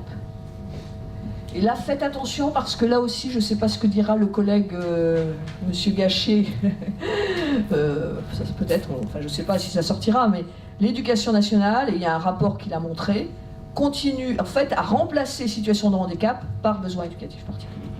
Or, pour nous, enseignement catholique, c'est pas ça, ou d'autres chercheurs, hein, je cite Hervé Benoît, rédacteur en chef de la revue de l'INSHEA, qui a été le premier à dire le besoin éducatif particulier, c'est un besoin d'aide. Ça veut dire qu'à n'importe quel moment d'une scolarité, un élève peut avoir des besoins d'aide. Et ces besoins d'aide, ils peuvent être tout petits ou ils peuvent être très grands. Voilà. Et en Italie, on a une école avec laquelle on va quelquefois faire des formations, là, dans notre réseau. Et les enseignants racontaient qu'ils avaient un élève qui avait perdu son papa. Ben, immédiatement, les enseignants se réunissent, quelques enseignants de cet enfant, et disent, ben voilà, on ne peut pas faire comme s'il n'y avait rien. Ce que diraient aussi les enseignants ici. Mais sauf qu'ils vont produire pour un temps donné et voir avec l'élève de quoi il a besoin à ce moment-là. Voilà. Quelle est l'aide qu'on va pouvoir lui apporter pendant ce temps difficile du deuil, hein, de cette survenue? Qu'est-ce qu'on va mettre en place? Qu'est-ce qu'on va lui proposer? De quoi il a besoin? Voilà. Donc cette notion de besoin d'aide, elle est extrêmement importante aussi, et elle est à mettre en lien avec la notion d'accessibilité. Finalement, dans une situation d'enseignement-apprentissage, il s'agit, puisqu'il faut que les enfants participent tous à l'activité, donc vous voyez que ça pose plein de questions sur les enseignants spécialisés dans les réseaux d'aide. Il ne s'agit pas de leur faire autre chose, mais comment dans l'activité on va co-construire avec l'enseignant les aides dont il a besoin pour produire l'activité. Ça renvoie à d'autres questions aussi théoriques derrière. Voilà, donc bien retenir que le besoin éducatif particulier, c'est un besoin d'aide. C'est une question d'autonomie finalement, d'aide à l'autonomie. Comment je l'aide, puisque finalement, dans certains domaines, il manque d'autonomie. Si l'enfant n'a pas de mémoire à court terme, ce qui est très compliqué, et qu'on ne voit pas toujours, La mémoire à court terme, je vous rappelle que c'est ce qui permet que vous me suiviez, que vous suivez le fil de ce que je suis en train de dire, même si par moment vous décrochez, parce que ça fait un moment que je parle déjà. Vous avez décroché, mais vous avez raccroché. Et tout seul, votre mémoire à court terme, elle continue à fonctionner. Il y a des enfants chez qui ça ne fonctionne pas. Donc qu'est-ce que ça va donner? Quand ils apprennent à lire, ils ne se souviennent pas du début de la phrase. Quand ils arrivent en CM1, ils ne se souviennent pas du contenu du paragraphe. Et quand ils sont en 6e ou au collège, eh ben, même topo. Donc c'est fichu, on ne fait plus rien. Ou je sais qu'il y a ce problème de mémoire à court terme et quelle est l'aide que je vais mettre pour que cet enfant avance. Eh ben, l'aide, ça serait par exemple de faire un mot-clé par paragraphe. Voilà. Sur les petits, ça va être de guider le passage à la ligne suivante et peut-être de relire pour lui la phrase pour pas qu'il soit de nouveau en train de relire. Enfin, vous voyez, donc voilà, plus on rentre dans la connaissance, évidemment, de tous ces processus cognitifs, plus on s'aperçoit qu'en fait, il y a des possibilités d'accessibilité aux apprentissages, mais à condition de mettre des aides. Voilà. Et que ces aides, je ne vais pas m'amuser à les décliner, comment dire, trop individuellement, mais je peux les penser en termes d'invariants. Parce que dans une classe, aujourd'hui, n'importe quelle classe, vous avez des enfants qui ne peuvent pas lire, ou qui sont en difficulté de lecture, vous avez des enfants qui sont en difficulté d'écriture, vous avez des enfants qui sont en difficulté d'organisation de leur travail. Tous ces invariants, comment je les intègre dans la préparation de mon cours, et donc dans les aides que je vais pouvoir mettre. Alors, accessibilité, éducabilité cognitive, on en a parlé. Empowerment, ça c'est très lié à ce qu'a dit la maman et la collègue, c'est-à-dire la capacité de rendre les gens acteurs de leur projet, acteurs de leur choix. Hein. Et puis la grande notion de partenariat, sur laquelle je reviendrai sans doute en fonction de vos travaux, mais qui est très importante parce qu'en fait, on parle de partenariat, mais il faut savoir que ce n'est pas du tout facile.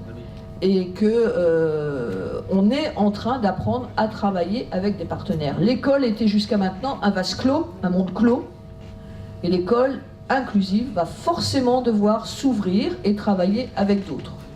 On a des modèles québécois ou italiens où les intervenants paramédicaux sont dans l'établissement.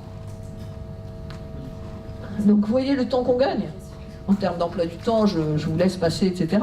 Hein, c'est-à-dire que l'orthophoniste, elle est sur place.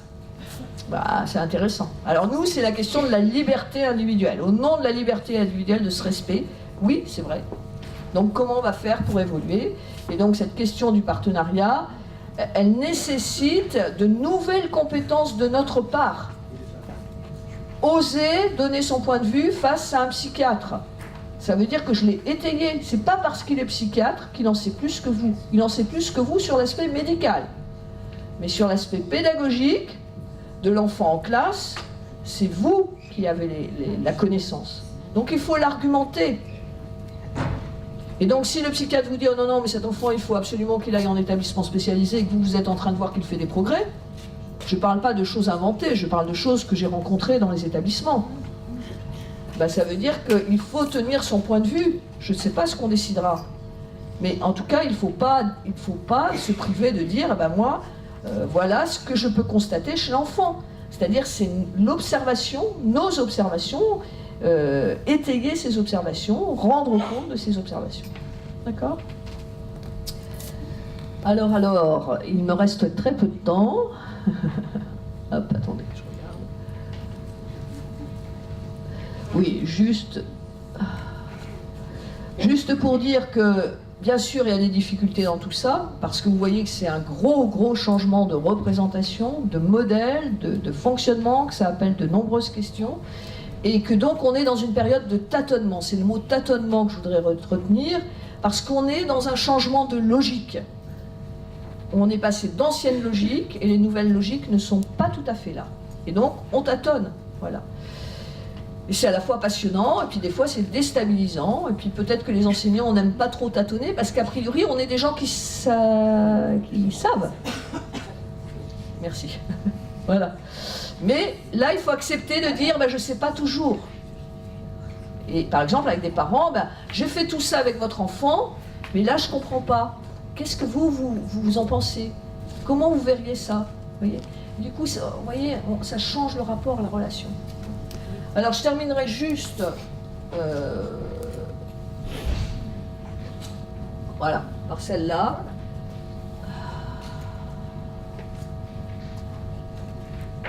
C'est-à-dire vous montrer ce changement de logique qui est à l'œuvre. On est passé d'un monde où la question de la difficulté scolaire ou du handicap était approchée sous un angle médical. Donc tout passe par le diagnostic, et tant que je ne sais pas le diagnostic, je ne fais rien. Caricature. Hein. À une logique environnementale. C'est-à-dire c'est l'environnement qui est interrogé, tout en prenant en compte évidemment les particularités de la personne. Donc là, on a besoin, bien sûr, du diagnostic. Mais le diagnostic n'est qu'une indication. Hein, il comporte aussi un risque. Ensuite, on était dans une logique très catégorielle. Alors, on a fait des classes comme ça, et dans l'enseignement catholique, on a été très fort pour faire des classes pour trisomie, des classes machin, etc. Une logique catégorielle. Et aujourd'hui, la nouvelle catégorie, c'est BEP. Attention. Voilà. On passe à une logique de notion de besoins éducatifs particuliers. La logique de droit et de non-discrimination est nouvelle et elle impose finalement une certaine des choses. Et vous voyez, là, il y a un risque du droit, parce qu'au début, les parents ont dit « mon enfant a le droit à un AVS », et les enseignants disent « moi, je veux bien scolariser cet enfant s'il a un AVS ». Et ça a créé plein de dérives. Hein, on voit aujourd'hui des fonctionnements qui, en fait, les AVS font un super boulot, mais il y a toute une réflexion à mener. Et ce droit A peut aller à l'encontre du développement de l'autonomie de l'enfant.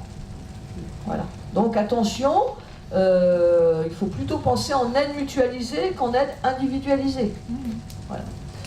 On était dans une logique d'un à part, y compris au sein de l'école, avec des institutions spécialisées. On est dans un accès, chaque fois que possible, aux institutions ordinaires, y compris de l'école. On était avec des spécialistes, on est avec des partenaires. On était dans assister la personne, on voudrait aller vers faire que la personne participe et donc reprenne finalement un certain pouvoir d'agir. Voilà un petit peu, si vous voulez, ça vous montre ce qui s'est traduit, ce qui s'est travaillé au cours de cette évolution, et très clairement les nouvelles logiques vers lesquelles on va, sachant qu'il faut faire attention à la logique de droit de non-discrimination qui, bien sûr, il faut l'accepter, mais elle ne doit pas complètement tout conduire. Là-dessus, je rajouterai aussi que la mise en œuvre de cette loi a eu dans notre pays une approche très administrative qui nous a quand même pris beaucoup de temps et d'énergie et qui du coup a fait que tous les problèmes pédagogiques plus précis, ben je dis pas qu'on n'a rien fait du tout, non, parce qu'il y a plein, vous tous, vous avez fait des choses, j'en suis sûre, mais il faut qu'on aille plus loin aujourd'hui. Hein, et qu'on se décharge de cette pression administrative. Voilà. Et quand on dit aux collègues italiens qu'on a des PPRE, des PAP, des PAI, des PPS, ils nous disent « mais vous êtes complètement fous ». Pourtant, les Italiens sont plutôt plus bazardeux que nous. Hein. Bon, voilà la représentation. J'espère qu'il n'y a pas d'Italiens ici, mais bon. Non, c'était une boutade, bien sûr. Hein. Mais c'est de la folie, quoi. C'est de la folie. Voilà. Hein. Donc... voilà, puis en même temps, je ne vois pas comment on va sortir de ce cadre-là, mais peut-être à limiter, par exemple, les PAP. Voilà, ou à les limiter juste au moment des classes d'examen et des aménagements, quoi. Hein. Mais voilà, cette logique administrative, elle empêche parfois une approche pédagogique de consacrer son temps à ce qui fait notre métier, quoi. Hein. Et justement, vous voyez, quand je rentre dans des complexités sur la mémoire de travail et tout ça, ça demande qu'on cherche, qu'on réfléchisse à plusieurs, qu'on construise des outils. Voilà.